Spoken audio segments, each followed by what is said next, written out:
Those of you from the Humanist Society of Santa Barbara who've been around for a while may recognize Dr. Ray, who spoke to us in 2010. At the time, he had written his book, The God Virus, How Religion Infects Our Lives and Culture, and we were fortunate enough to have him meet with us at that time.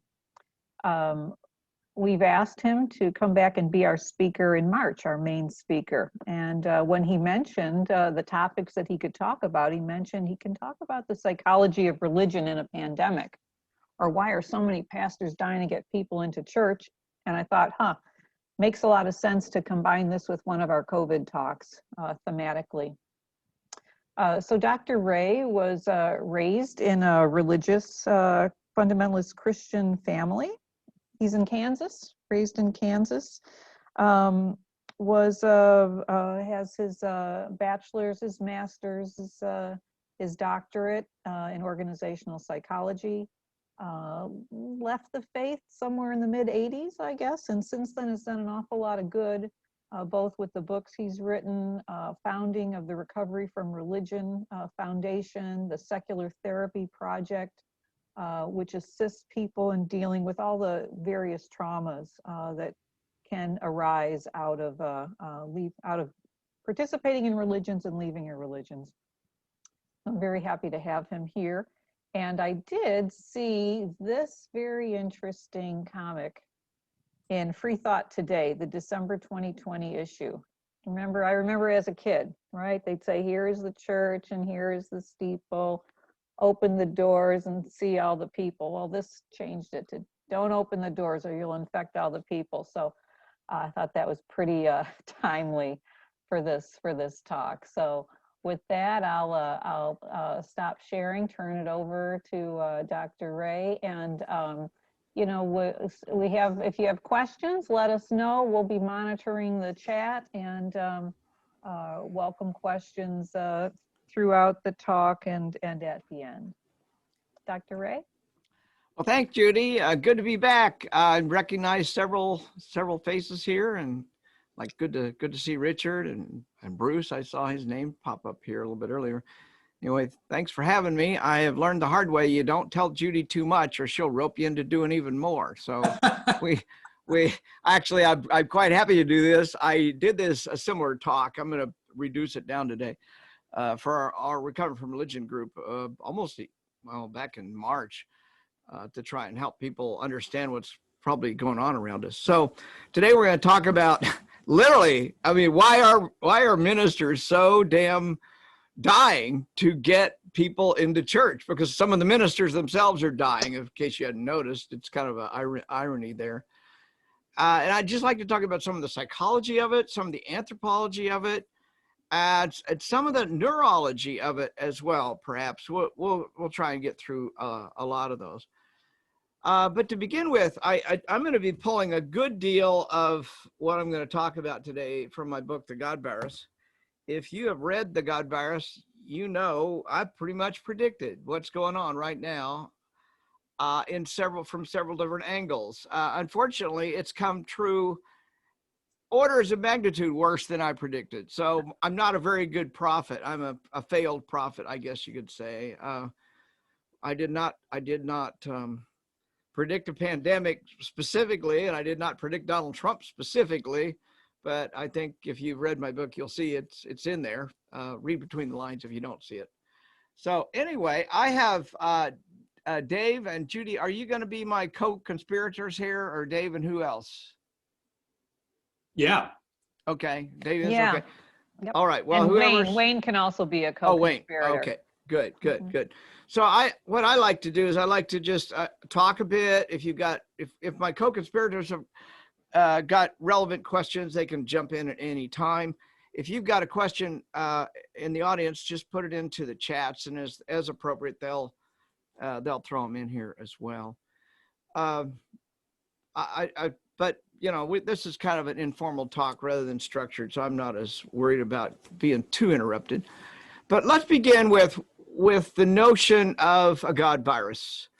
A God virus is if you've read Richard Dawkins or any of his work, you'll know the word meme and memetics. And that's really what I'm talking about when I talk about what is a God virus. It isn't a meme. It's a unit of culture that gets placed inside, gets into our heads, and then gets propagated from one head to the next head. And let's just look at what a virus does, and we'll see the similarities here in order to understand what's going on today. A virus has one purpose in life, if you could say it, without anthropomorphizing too much. Its job is to get into your body, capture a cell's reproductive is DNA, it's in the nucleus, and reproduce itself, reproduce vast numbers of itself often inside of the cell, and then explode the cell, kill the cell, and go out into the world and get more. Now, I have a question for you. Have you ever had an organism take control of your body? Anybody had an organism? Judy, have you ever been taken over by another organism? Not that I'm aware of. Okay. Well, that means it was very successful when it took over, because you weren't aware of it. I have. Oh, okay. So if you've ever had a cold, any of the there's like 128 rhinoviruses, any of one of which can give you a cold. And one of their methodologies as a virus is to get into you, replicate, and then take over your nervous system so that you sneeze. You probably have noticed if you had a cold, you couldn't stop sneezing. If you had a cold, you couldn't stop your nose from running without, medicine to stop it. Well, there's a reason why your nose is running, and there's a reason why you're sneezing, because that is the strategy the virus uses to get from one person to the next person. That's what viruses do. They can literally take over your body. Now, it sounds, you may be thinking, well, that's just, that's kind of trivial, unless you look at something like rabies. Rabies gets inside of an animal, whether even a human, and takes over their body, and then makes them do incredibly crazy things that even in some cases lead to the death of the organism that they have infected. So therein lies a really important component to understand God viruses and regular viruses. Most parasites, and that's what the virus really is, it's a type of parasite. Most parasites really don't care whether they kill you or not. That's irrelevant. What is relevant is, did they get to the next person before you died? So if you've got the bubonic plague and you're about to die, and they can splatter buboes all over everything and infect somebody else, then whether you're dead or not is irrelevant to the bubonic, to the parasite that makes or the bacterium rather. Same thing for malaria. I mean, a lot of things may or may not kill you, but the main thing is they've got to get in somebody else's head, or in somebody else's body. Well, a God virus is the same thing. A God virus functions, I could have called this a God parasite, by the way. All you need to do is put that framework around it. And you can see that religions have to get in people's heads. Our brains are the repositories of religions, of all thoughts, all ideologies, all memes, if you will. But certain memes and certain ideas are parasitic. They're parasitic because they don't do us any good, and they actually may harm us. I mean, if you're a Mormon and you're infected with a Mormon belief structure, you're going to give 10% of your money away right there. So, and you're going to be doing all sorts of work for the church. There's a parasite called I'm drawing a blank on its name right. Toxoplasmic gondii. It's an interesting parasite because it infects rats' brains, but it only propagates through cats' guts.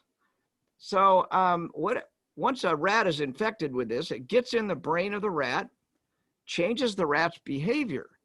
It literally takes over the driver's seat of the rat, so to speak, and it makes the rat lose its fear of cat pheromones. In fact, twists that around and makes the rat attracted to cat pheromones. Now, why would a parasite want to do that? Because the only way that parasite can propagate is through the gut of the cat. So the rat goes around, gets eaten by the cat gets the parasite in its gut, the parasite reproduces, cat feces comes out, the rat steps in the feces, the next rat comes along, steps in the feces, and gets it into its system. And then the cycle repeats. There are many parasites that literally take over the lives of their victims. And oh, by the way, you can get the Toxoplasma gondii. About 20% of the US population is infected with Toxoplasma gondii, and it is in your brain. And there's some evidence it even changes our behavior, probably makes us a little bit more neurotic. I mean, there's a strong correlation between infection with Toxoplasma gondii. So anyway, are you with me yet? Dave, Judy, Wayne? Yeah. I Okay. notice I am attracted to cats, so. Well, to tie this back to what we're talking about here today, when the Catholic gets a Catholic gets a really bad case of Catholicism, they do some really crazy things.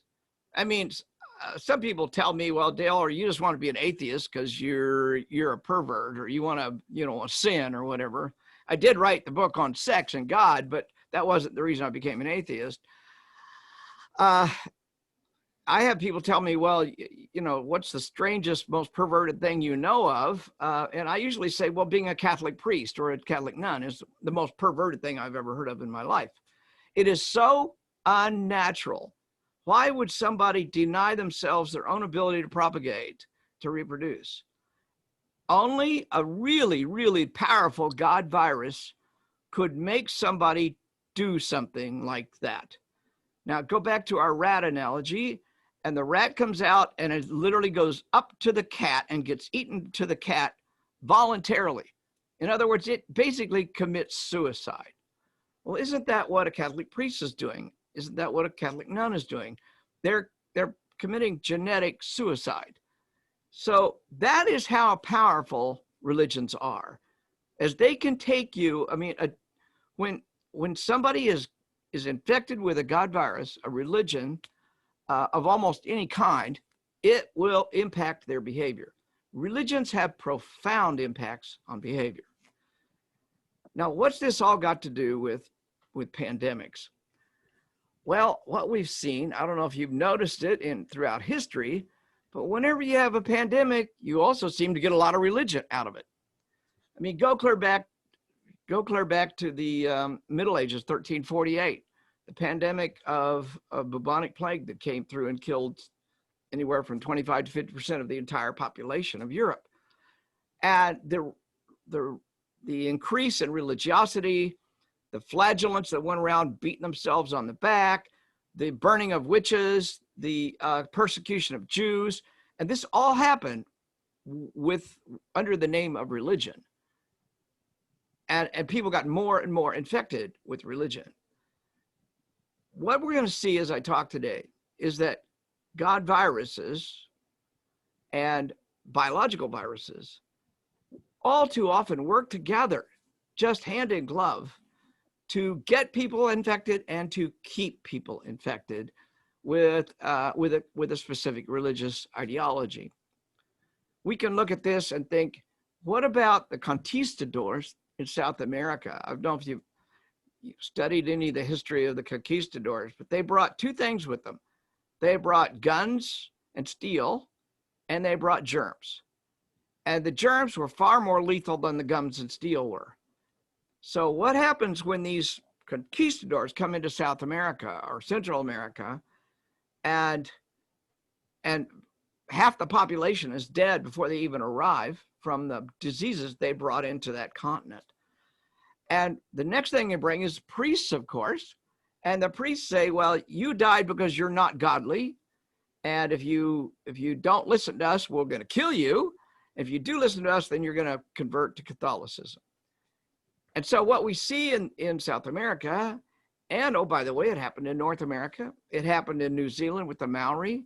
It happened with lots of people in Africa, that as the conquistadors or the Westerners came through with their guns and germs, the germs won out in many ways because the germs killed more people than the guns ever did, and left people in total fear of the quote of the god of the conquistadors. And so then you get a whole population that worships the god of the conquerors, in some ways more than the conquerors themselves do. It is no mistake that the Black community is the most, according to Pew, the most religious community in the United States. It's no mistake that the Maori in New Zealand are among the most religious people in all of the South Pacific. There's a lot of examples of the infection happening by way of germs and God viruses working together. So that's the way that maybe you're starting to see the pattern here. Whenever you have a pandemic, religion seems to come in. Now let's understand what's going on here. When you get tired, when you get worn out or something, your immune system goes down. You're more susceptible to infection. When you're in a lot of stress, your immune system is susceptible to infection. So if there's, and also you may not be getting the nutrients you need. There's a lot of things that might be going on. If you get depressed, your immune system is oftentimes lower than it could be. So these things come together to allow you to be more easily infected by pathogens that are just in your environment, whether it be the flu or the COVID or something else. So you are easily infected or more easily infected when your immune system is weaker. Well, think about this. This entire culture right now is in a state of crisis with tons of stress going on right now. I would suggest that God viruses attack humans and infect humans best and most efficiently when those humans are under a lot of stress. That's why religions build hospitals. That's the best place to get somebody infected, is when they're in a health crisis. That's why ministers are all the time proselytizing during funerals. Have you ever been to a funeral and they hardly talked about the poor dead guy that's in the front? They talk about more, you better get Jesus or you're going to hell. I'm sorry, I live in the Midwest. You may not have seen some of these funerals, but they're horrible. That's all they want to do is proselytize. So have anybody been to one of those funerals where you get proselytized the whole time? I don't know that I've been to one like that exactly, but I do remember like being in the hospital, and even though I checked I am an atheist, when I had a little crisis show up, the chaplain came in. What the heck was the chaplain doing there? Exactly. Public hospital too. Yeah. Yeah, they can't keep their hands off you because they have been trained that's when you're most vulnerable, when you're in the hospital. And that's why we've got things like Salvation Army. Salvation Army knows that when you're homeless, when you're in a lot of stress, you can't even meet your needs of your own family, you're prime picking for their Jesus. So you see a lot of funeral stuff, you see a lot of things around homelessness and Salvation Army, and of course you see it with hospitals. But pandemics create, I think, a social level of stress that's not unlike a biological level of stress. And so what you end up getting is entire cultures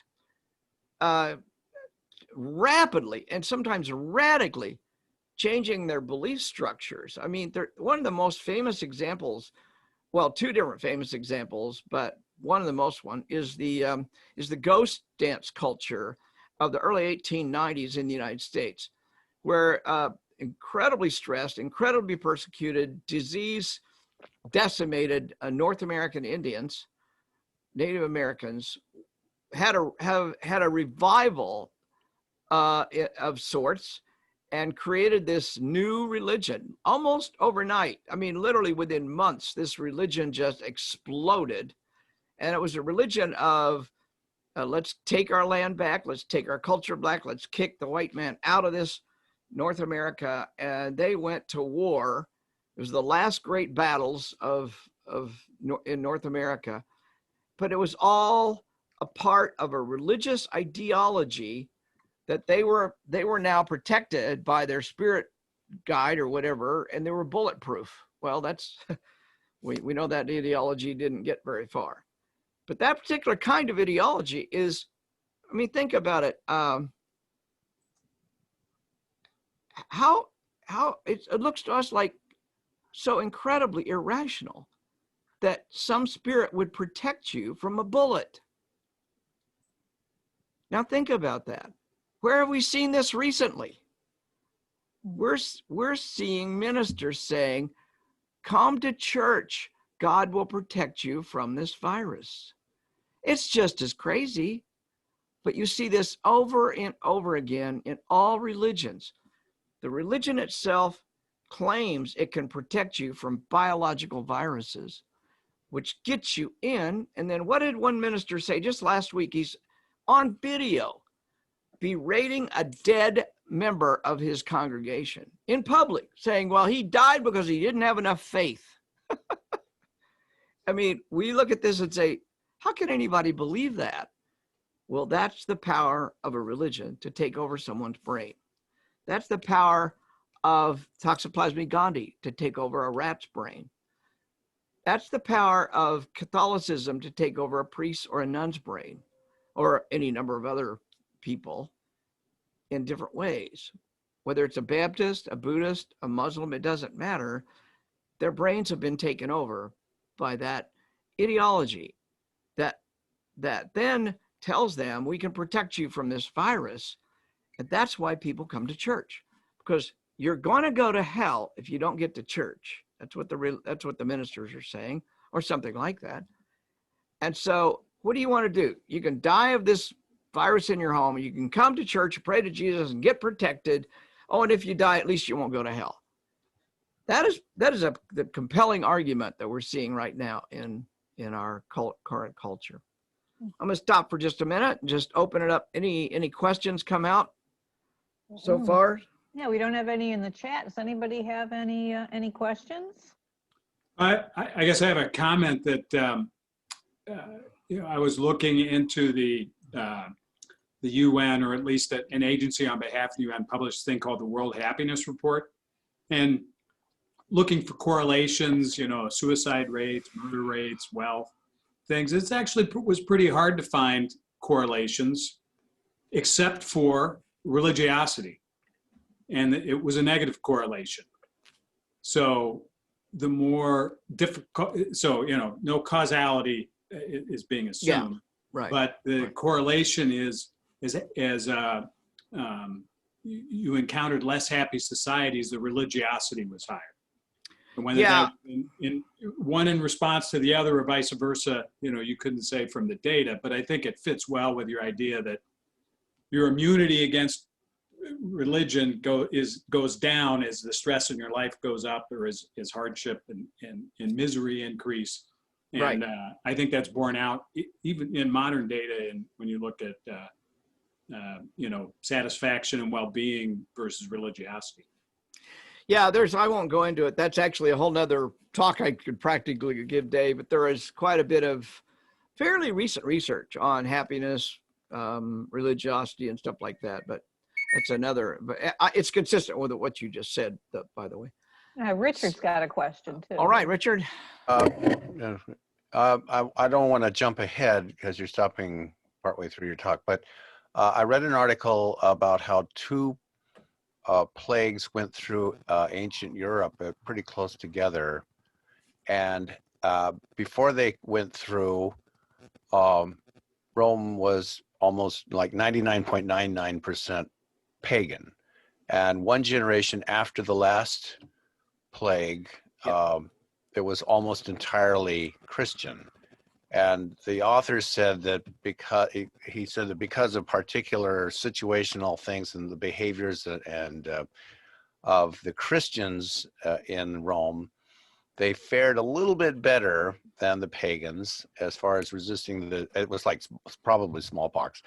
And also they were seen as being charitable because they were very much focused on charity. And so their reputation went up, and the result was a change in ideology. I'm wondering if there's a parallel going on right now in America where we see not only is Christianity futile in preventing COVID, it's actually become a menace, a major vector. And Yeah. so will Right. we see a generation from now a major loss in religion's influence? Well, I've already told you I'm a bad prophet, so I don't know. That was the Theodosian plague. It's very famous. Yeah. It probably was as devastating as the 1348 plague, but it took place about 700 or 800 years before that, during the reign of Theodosius. Yeah, I'm very familiar with that, and it's a great case study because that's really you could even make an argument that Christianity might not have dominated the ancient world, the Roman world, the Greek world, without that plague, because it did give the push. There were competing religions, and the Catholics. That was also what, I don't know if that article said it, but Catholicism itself got the main push in some ways, because Arianism, partially as a result of that, Arianism got decimated. Of course, it didn't hurt that they went out and killed a lot of Aryans. I mean, so who knows? But let me move on then, and I want to bring this today because I know you're interested in it. And you know, Judy, when you first asked me to do this talk, I had a whole different angle I was going to go at, but with the things we've seen this week, I think I'm going to bring it on up to today, so to speak, because I see amazing parallels. I think the viral metaphor has great explanatory power. Unfortunately, I don't think I'm going to be able to give you any prescriptions for what to do or what we should do that we probably don't already know or try. But You're talking about the Trump virus now? well, I'm not going to call it that yet, or Okay. not quite, but yeah, it's exactly where I'm going. So Okay. forgive me, I don't usually get too deeply into politics, although I can, that's for sure. What I want to talk about is how people get infected with bad ideas. And there is a portion of the population that is susceptible to infection by the COVID more than others. I mean, we know this right now. I mean, we've got statistics on who's most likely to get infected, who's less likely. So we know this already. It's not a secret. Well, the same thing is kind of true with ideas.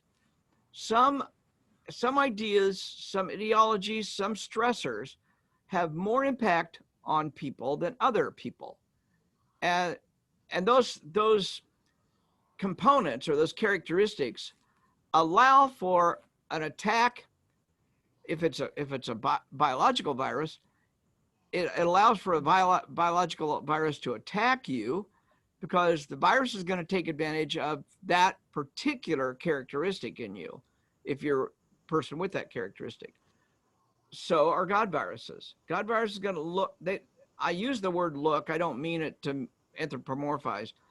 The viruses are always looking for new brains to infect. I mean, that's why when a Jehovah's Witness comes to your house and knocks on your door, they want to sneeze on you.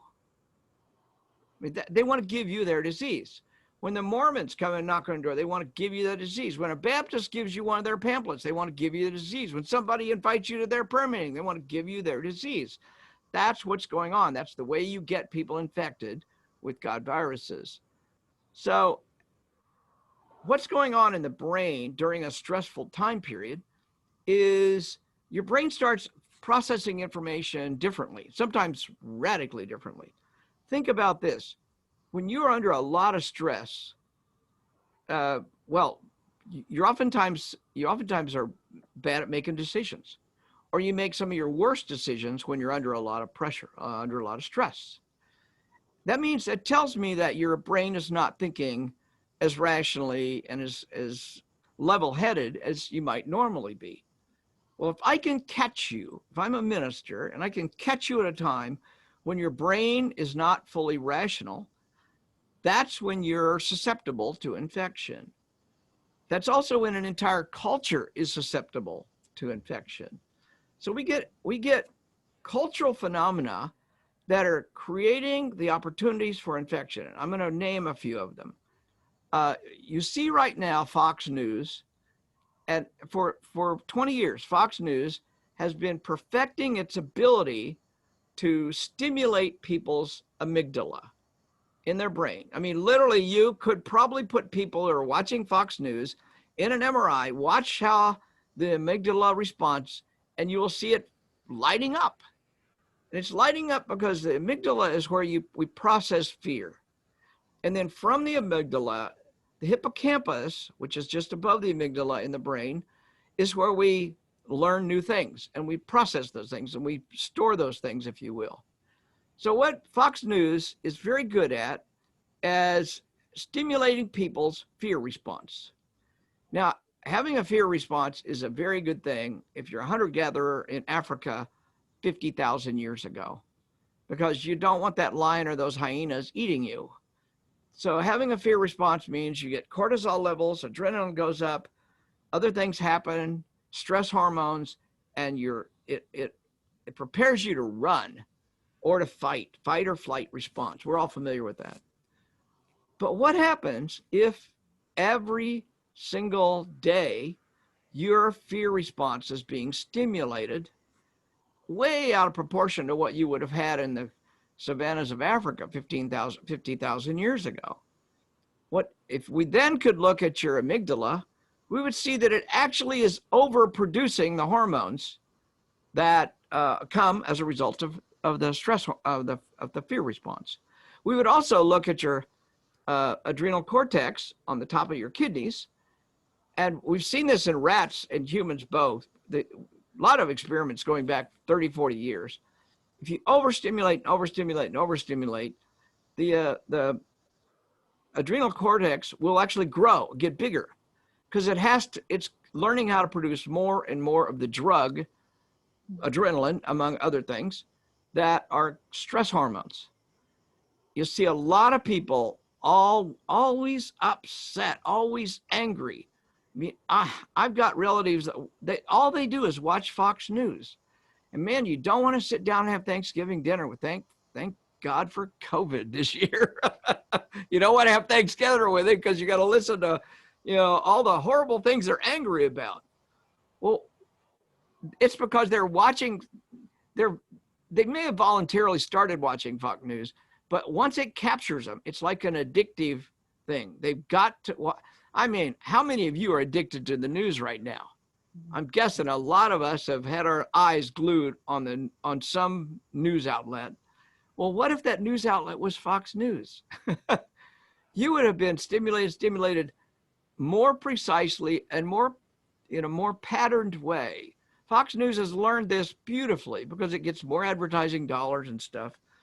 It's not journalism, it's amygdala stimulation. Television is what it amounts to. So it tells people you are under attack over and over and over. You are under attack. The gays are going to get you. The blacks are going to get you. The liberals are going to get you. The immigrants are going to get you. There's one thing after the other. Every half hour, the next segment's going to have somebody who's going to get you. Well, if you're susceptible to that, and there is about a 20 to 25% of the population are deeply susceptible to that kind of programming. And that's where the targeting of the media has come with Fox News and other places. It's not just Fox. So I was also thinking that in terms of spreading of viruses, Twitter accounts, Facebook accounts, sharing with 1,000 of your friends as a way of, you don't have to go door to door and hand out a pamphlet. You could hit one share button and it goes out to 1,500 people. Exactly. And you're actually one step ahead of me on that one, Judy. But no, it's all right. Great. Because the fact is, in the old days, and I mean 20 years ago, you did actually have to go knock on somebody's door, or at least pick the phone up to talk to one person. 500 years ago, you know, as the printing press was just getting started, that was mass market. And look what happened. Once the printing press got going and somebody like Martin Luther decides to print his 95 Thesis and distributing 500,000 copies all over Central Europe, there's an explosion of new concepts that just rapidly go across. And of course, not much longer than that, caused the 30 Years' War, which probably killed 25 million people, among other things. So that was mass media back then. But now we've got mass media that I can interact, and I literally do interact with people from Russia, China, Pakistan, Saudi Arabia, fairly often through our organization, Recover from Religion. I can be helping them with ideas half a globe away. You couldn't do that a few years ago. And the same thing is happening now with God viruses. They're going through the internet. At least, I mean, you had to even get on airplane at least 20 years ago, but now you can do it even more efficiently, yeah, with 1,000 followers. Well, should I sign off here? Oh, That's up to you, honey. Are you enjoying it? Not lock up. Somebody's on. You need to mute somebody. Yep, okay. All right, well, therein lies one last thing. When somebody gets into this mindset, then they oftentimes join other It groups. is 4:30. Well, one of those mind groups might be your church. And of course, we know churches have really gotten deep into politics. So once they get into a church, then there's something that's really important, and that is in psychology, it's called social signaling. I'm going to give a little experiment here. If I point up, if I'm in the room with you and I point up, what is your response, Judy? I look up. You What would are look up What are you too, pointing at? almost involuntarily. Even if you knew what I was doing, you would still, I've tried this before with many people in the room. Even when they know what I'm doing, they'll still look up. That's called social signaling. We are incredibly tuned in to social signaling. And if all my neighbors, if all the signs in my neighborhood are Trump signs, if I go to church and everybody says the liberals are going to get you, I'm probably going to see social signals coming around me, and I will respond to those social signals. In order to stay a part of that church, stay in good standing, I then need to participate in those social signals. And then you see not just one person looking up, but everybody looking up, everybody praying, everybody getting Jesus, everybody speaking in tongues. All those things are social signaling that say you belong to my tribe. Well, now we've got the internet, and there's all sorts of social signaling going on the internet, which allows me to find out where my tribe is on the internet, and we exchange social signals. What we saw here Wednesday, was it Tuesday? I forget, the week's gone crazy, was a whole enormous number of people getting the social signal from Donald Trump, and they, through the internet, and then converging. And whether it was organized or not, we're not really sure how much it was organized, but all of that was a result of very sophisticated levels of social signaling going on. And they're generally running through religious organizations. And most of these people are extremely Christian nationalists. So they've absorbed that ideology. So all these things are coming about. And I'm going to suggest that this was actually facilitated by the pandemic. I mean, there's a lot of possible reasons why that happened, or why I say that. But the pandemic itself has given ministers a whole new thing to preach about. And this end times thing, they've been saying end times stuff for decades. Well, now we've got a pandemic, and it actually kind of looks like an end times thing according to their theology and, you know, their reading of Daniel or their reading of Revelations. Well, you start putting all that together, the religionists have really got something to sink their teeth into. And if they can get this idea from their heads into your heads, you're going to come to their church with or without a virus. You're going to march on Washington in the name of Jesus. Did you see how many Jesus signs there were out there? Mm. I mean, hundreds of banners that had religious connotations to them. Of course, they were very associated with Trump because he has become a part of this religious ideology that we know now as Christian nationalism. All right. Well, I think I've given you most of what I wanted to say today, maybe with one little thing, and that is the notion of filth and disease. The amygdala and the something I haven't talked about is the insula is related to filth, disease, disgust. The notion of disgust is experienced through the insula. And these different components of our brain can be influenced. And in this case, most conservatives and a significant number of the population experience disgust. And it's disgust around things like filth. And they use the term filth and disease and that sort of stuff. Have you ever noticed religionists use filth and disease to describe other people? A gay person is clearly filthy. An immigrant is diseased. I mean, these are common terms you hear all the time with respect to xenophobia, for sure. Well, filth and disease are literally experienced in the brain as a strong emotion. And once a person is associated filth and disease with a certain group or a certain set of people or behaviors, it is really difficult to get that out. And religion has been using filth and disease for thousands of years as a way to get you in the religion. I mean, think about all the songs about getting cleansed, getting free of your sin, healing from diseases. You know, over and over again, you can look at the Bible and see all sorts of stuff related to those other tribes were filthy, those other tribes were diseased, and that gave us the right to kill them. All these things are right there in the Bible, and they're related to this part of our brain that processes disgust or experiences disgust. And if you listen to a conservative, they will talk about how disgusting Black Lives Matter is, or how disgusting LGBTQ people are. I am here to tell you, they experience this really deeply, emotionally. It is not a figment. Well, it's a figment of their imagination, but it's there. It's real. When somebody says gays disgust me, they mean it. It's not, and it's not even something you can argue with them about because they feel it viscerally. It is a part of how they experience their world. So that it's a dangerous thing. We all could understand and see it, but it's here.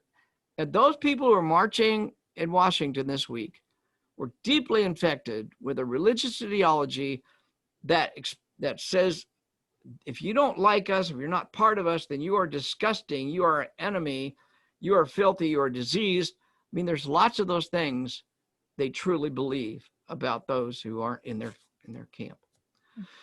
All right, well, I'm going to stop it right there, Judy. I think I've said enough to maybe get people thinking a little bit about where they are. Thank you.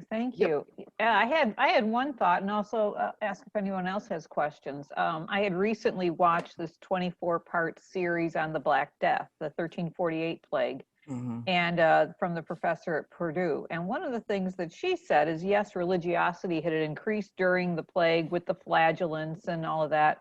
But she also said that in her view, it led, 100 years later or so to the Reformation, to the Enlightenment, because all the praying and flagellation and didn't do any good. It didn't resolve the problem, and so it put a crack in the Catholic facade. Do you think that there's any chance that could happen this time, or is it?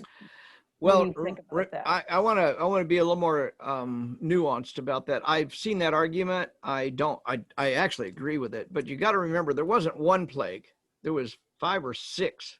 Yeah. It kept one after the other over a period of about 40 years. So it was a shock to the culture, to the entire continent, that happened over and over and over again. So we don't want to underplay how much shock it took. So let's say that 100 years later, the Enlightenment is a direct result of the plague, but it was a direct result of 5 plagues, not one. And they were all pretty bad and pretty devastating. And here's another interesting thing. The first plagues that came through killed a lot of younger people, if I remember. Let me get these back. The second plague that came through not long after, like 5 years later, killed mostly older people. And it wasn't just different groups became susceptible or were susceptible, whatever that particular pathogen was. So answer to your question, I'm not going to be able to prophesy accurately here, but I will say this. There was a famous book written by Leon Festinger back in 1956. I don't know if you know, he's the guy that came up with the notion of cognitive dissonance. He's a social psychologist. I studied him when I was in graduate school, but he came up with the notion of cognitive dissonance a few years after this. But in 1956, he and some colleagues did a study called When Prophecy Fails. And it was a case study of a woman who was a prophet prophesying that a spaceship was going to come down and pick up her little group and take them to safety, and then the world would be blown up. What Festinger was able to do was literally infiltrate their group. It was a fascinating book and fascinating study. He had colleagues infiltrate the group, watch, take notes, and all this. Well, of course, when the day of the prophecy came and it didn't happen, they document that carefully, and they watch how people justify it. And then they have another prophecy, and I read it wrong, so it's got to be 12 hours from now. So they wait around. This happened several times. Well, at the end of that prophecy, when it failed miserably, the followers didn't leave. They got another prophecy that says, God has saved the world. We're not going to get a calamity because God listened to our prayers. So now we need to go out to the world and save everybody. They actually got energized by a fake prophecy that failed. So it's a matter of, can they come up with an enrolling narrative? Oh, people are already coming up with them right now. Some people are saying, we don't even care about Trump anymore. We're just going to take our country back. And they're starting. I watched just this morning, I was reading stuff. There's a new narrative, or there's several different narratives. We'll find out in a few years where it comes from. But what I'm going to say is there will be a core of people that are more energized by this, not less. The fact that Trump lost the election may actually give them more power, more energy, more dedication to violence than we've already seen. So don't be surprised if a rather significant number of people take this charge forward with or without Trump. He will have been the prophet, like Isaiah was the prophet or something like that.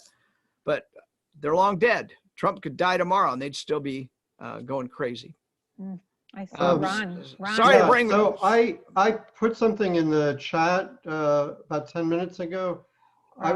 When you were talking about your family and so on, is there any way to talk to these people? Well, there's a problem. Yes, there is a way. And I think it's the only way I've come across so far. And I practice it religiously. Street epistemology. There's a whole group of people practicing this, and we don't require it, but we strongly recommend all of our volunteers learn how to practice street epistemology. Anthony Magnabosco has a beautiful, big, wonderful YouTube channel that teaches these skills. And what it is, it's basically the poor man's version of Socratic questions. This is a technique that's been around for 2,500 years. I do not guarantee it works, but it's a hell of a lot better than getting in a fight.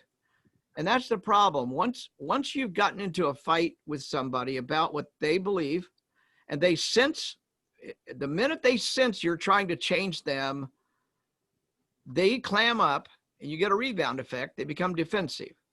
The minute somebody becomes defensive, you can no longer talk to them. And here's my contention about us who would want to talk to those people. We are the ones that get them on the defense. And then when they can't listen to us or we can't carry on a dialogue, we don't take responsibility for the fact that we push them too hard. If I could, and I'm coming back to talk about recovering from religion, aren't I? Judy? Yes, Is that- in March, yep. In March, I'm going to show you what we do because it's brilliant and it's beautiful. The short answer is that we carefully walk people through the questions they don't know how to ask. And we see a remarkable amount of change in people. That's not to say they end up where we, quote, think they should be, because we actually train people don't think anybody should be anywhere. It's their life, not yours. It's not your responsibility to deconvert them. But I think it is your privilege to ask questions. So if you ask them questions, think of it as a privilege. You have the opportunity to ask some questions in a kind spirit of generosity to somebody. And if they don't want to engage, fine, back off. It is not your job on this planet to convert anybody. And I'll tell you this, you're going to convert, or you're going to help people change their minds much quicker that way than by trying to argue with them and push them.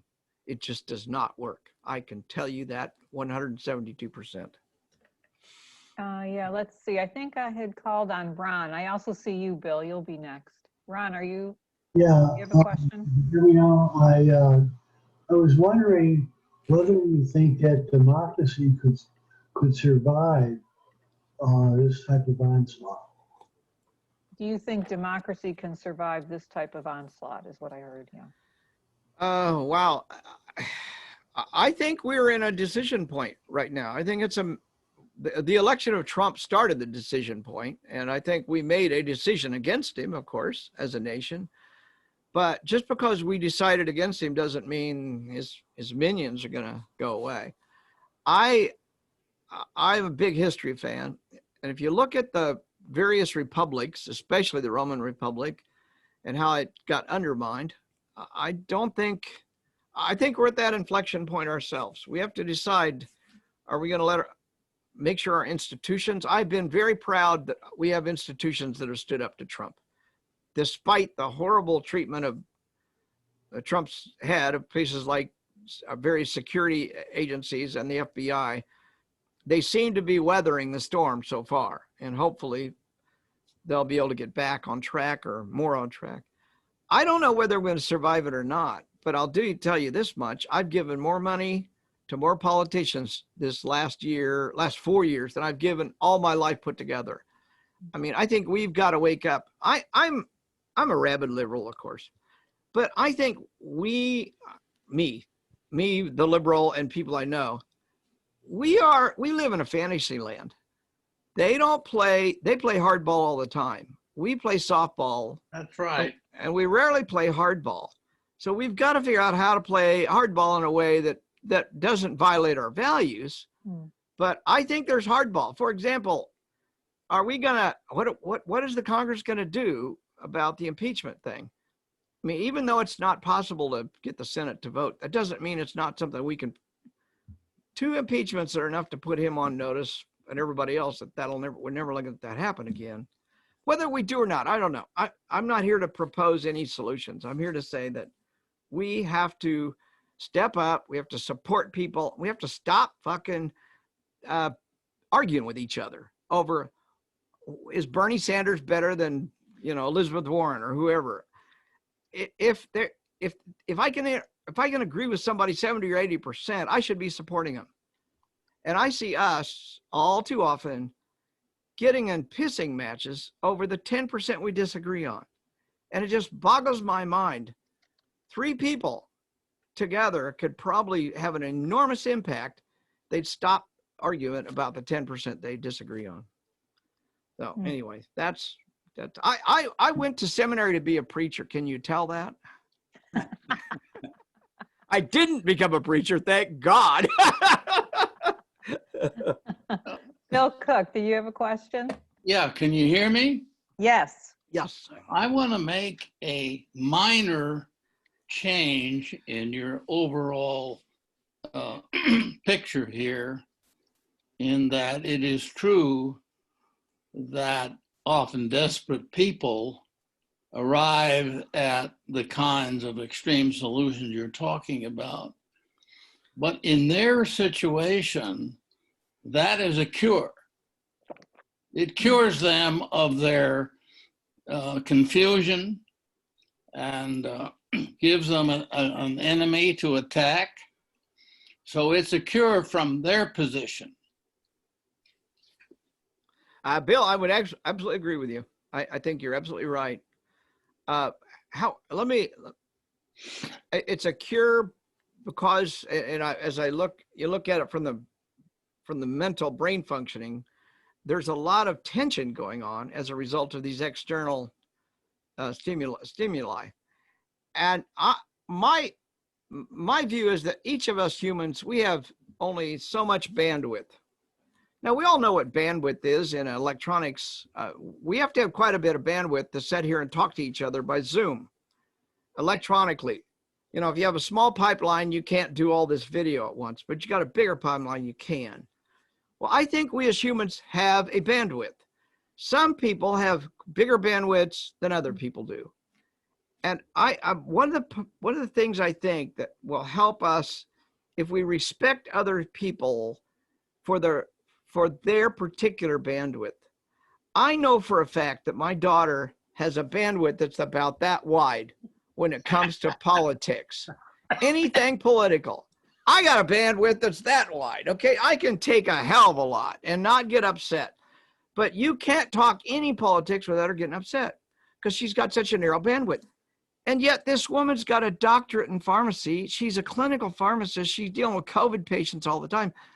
She's got a gigantic bandwidth when it comes to medical stuff. But, you know, I think we all have our own bandwidths in our own various areas, and we should stop expecting everybody else to have the same bandwidth we have and find out what their bandwidth is around and not over it. Because the minute I go 1 centimeter farther than my daughter's bandwidth, I create anger and frustration in her. But if I can stay inside the bandwidth, we have a discussion, and it can be a kind discussion. She told me, Dad, this is very frustrating for us Republicans. That was 2 weeks ago. I haven't talked to her about that since. But okay, so I just said, I acknowledged it. I asked a few kind questions, and then we moved on to something else because that's the limit of her bandwidth. She is not going to be any broader than that, and you can't make her. I can't make my own daughter think like I can. I tried, you know, I gave it my best try for the first 20 years. I failed miserably. She even likes country music. How did that work? I was playing Mozart and Beethoven. She liked country music. What?